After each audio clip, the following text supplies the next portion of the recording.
sababu hana upendo. Ndio. Kwa sababu Biblia inasema kwenye ile kitu kama ni Wagalatia ile baba 3 anasema upendo hauhesabu nini? Mabaya. Yaani mtu aliye na upendo hawezi kuona mke wake ana chongo. Ndio. Yaani kwanza mtu akisikia unamsema mke wako, yaani atatamani akutafune kama simba. Kabisa. Kwa sababu anakudharau wewe. Ndio. Si tumesikia pale kwamba mwanaume ukimpenda mke wako, mke wako ni mwili wako mwenyewe, si ndio? Amen. Kuna mtu anakubali mwili wake uchomwe kisu? Hapana. Yaani sasa hivi tuseme mfano babangu, mtu atoke huko eti unamwona kabisa anapanga, ana mkuki, anataka kukate, wewe unaweza kukubali? Sasa utakubalije ndugu zako amseme mke wako?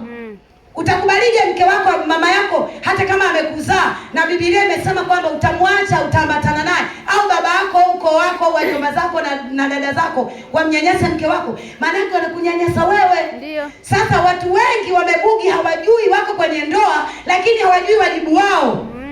Na ndio maana migogoro na ndoa zinavunjika hata za wachungaji. Kwa sababu wamepunguza upendo. Amen. Biblia inasema ampendaye mke wake anajipenda mwenyewe. Amina, amina. Yaani vile ambavyo wewe umevaa, unaulisha mwili wako, unauvalisha, unautunza, hutaki upatwe na magaga, ndivyo alivyo mkeo. Amen, amen. Bwana asifiwe. Amen. Na tena sio kumpenda tu, Kristo mwenyewe amelipenda kanisa.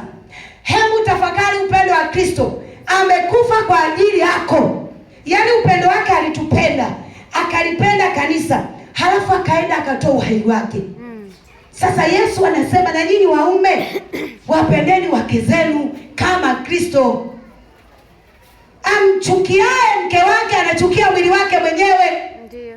Ukisema mke wangu mimeno iko nje, na wewe mwanaume mimeno yako iko nje. Ukisema mke wangu hana shepu, na wewe mwanaume huna shepu.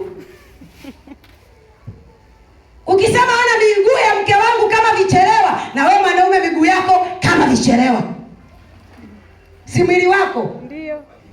Biblia inasema anayemchukia mke wake anachukia mwili wake mwenyewe.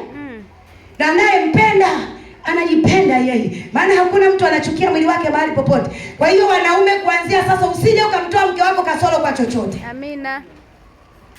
Kama kwenye tendo la ndoa hakupi vizuri mnavyotaka, wewe mwambie, mimi hivyo unavyonifanyia sitaki. Si hivyo tu. Kwani ukienda dukani wewe unalazimishwa kununua sabuni wakati unataka sukari? Wewe umetoka nyumbani una lengo la sukari, unaenda mwenye duka anakupa sabuni, wewe utakubali? Acha tu mwenye duka amesahau, sio kweli. Lazima umwambie, baba nimerudisha, nimesema nataka sabuni. Bwana asifiwe. Amen. Shida wanawake, kuna wanawake wengine wajuagi kupigia waume zao viuno. Hao mauno ni ndio wanaoyafuata huko mjini. Bwana asifiwe. Amina. Kuna muda utautikia, unaitikia, mimi na muda wote unaitikia. Baba tu anataka kumpigie viuno, umelala kama gogo, unategemea nini? Baba tu hangaika wewe, utafikiri nyani anayepanda mti. Mwisho amepanda mti, kafika hiya anaporomoka, amechoka. Amina. Nafikiri kesho anataka tena. Bwana asifiwe. Hiyo ndio kasoro ya wanawake wengi wa Kitanzania. Hawajui kupiga viuno. Sasa hujui kumpigia mmeo viuno kuanzia leo. Na wewe baba, kama unataka viuno mfundishe. Bwana Yesu asifiwe. Staili ziko nyingi. Kuna baba mwingine sina halaga chini, wanaume wanapanda juu. Mwambie nataka hivi. Bwana asifiwe. Au na nyewe wanaume wengine na nyewe ni wavivu, mnataka na nyewe mmenyooka kama kwa sindano za kuonea nguo. Bwana. Bwana Yesu asifiwe. Haleluya. Bwana asifiwe. Amen. Pigie viuno. Inawezekana tu hicho ndio kinamaacha hakupendi. Unajua upendo umefungamana kwenye maeneo mengi. Ndio. Wewe ufanye tu akuchukie kwa sababu haya, mwanamke wakati unaenda kulala kitandani lazima uwe na zana zako. Haijalishi siku hiyo mtapeana au hampeani. Yaani kwa na zile zana ni special for you. Amina. Sawa. Kwamba chochote chaweza kutokea. Sasa umemaliza shughuli yako, wewe wavuta tu hata mjinzi ngao. Bwana Yesu asifiwe. Kisa cha kumchukua mtoto wa watu kinatokana na nini? Amen. Unajua mwanaume akishamaliza ile kazi anakuwa amenichokea maskini. Wakwambia kitaalamu ni sana kutoka hapa mpaka Kibaha. Sasa ingine umempa mara 3. Nafikiri wewe ni wa kawaida kachoka. Asubuhi mtafutie supu. Panda lima kitonga. Sasa kachoka akimaliza. Wewe na wewe unawavuta jinsi tu liko hapo. Unaanza kumfutilia na hilo jinsi, baba watu wamchubua. Amka asubuhi amechubuka. Kijola kiko kwenye kamba. Kule vijijini ilikuwa anawaambia bahati mbaya kitanda kiko hapa na kamba ziko hapa zimeinama. Kwa mama hapati shida. Hana shida kuandaa zaga. Yeye akimaliza ni mkanga ni mtenge shwa. Ndio haiko hivyo. Ndio maana mimi sikufika bado, ni siku 3, zingekuwa 6 mbaya ningeenda kwenye kuheshimu ndoa. Kweli kabisa. Anasema malazi yawe safi. Mahali unapolala mume wako, hakikisha una shuka zako sio pungua 7. Kwa wiki unabadilisha shuka. Unalala mahali mshuka umelalia huo juzi leo umeutandikia mtoto wako kakojoo humo. Unanuka mikojo. Hakuna ladha ya ndoa. Na ndio maana wazungu wanatenga watoto wanalala kwenye vitanda chao. Nakakuta maskini kifuniko na neti na kinini nini. Wazee wanakula maisha. Kabisa. Bwana asifiwe. Sasa sisi kwa maisha yetu watoto wetu tunalala nao. Lakini basi jaribu kutengeneza malazi yawe safi, Biblia inasema. Halafu ndoa iheshimiwe na watu wote. Amen. Kwanza mwenyewe iheshimu ndoa yako. Mwanamke heshimu ndoa yako, mwanaume heshimu ndoa yako, itakuwa safi.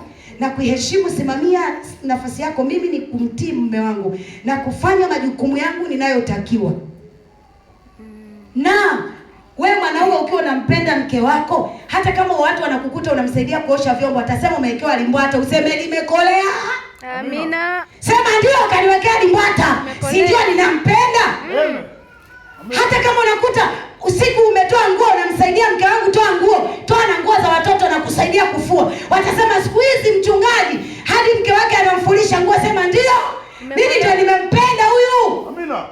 Lakini hata siku upendo una gharama. Amina mama. Yaani upendo lazima ugharimikie. Tukizungumza upendo ni lazima ugharimike. Yesu alipotupenda akagharimika akafa. Sasa unampenda mke wako, unamfanya kama kikenta kidogo. Unamfanya kama guta la kubebea mizigo. Hakuna upendo. Kweli kabisa. Kwani wewe mwanaume ukifona niofoka nini?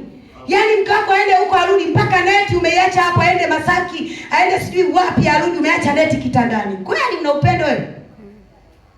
Simamia nafasi yako. Bwana asifiwe. Amen. Simamia nafasi ya upendo ukijua una gharama.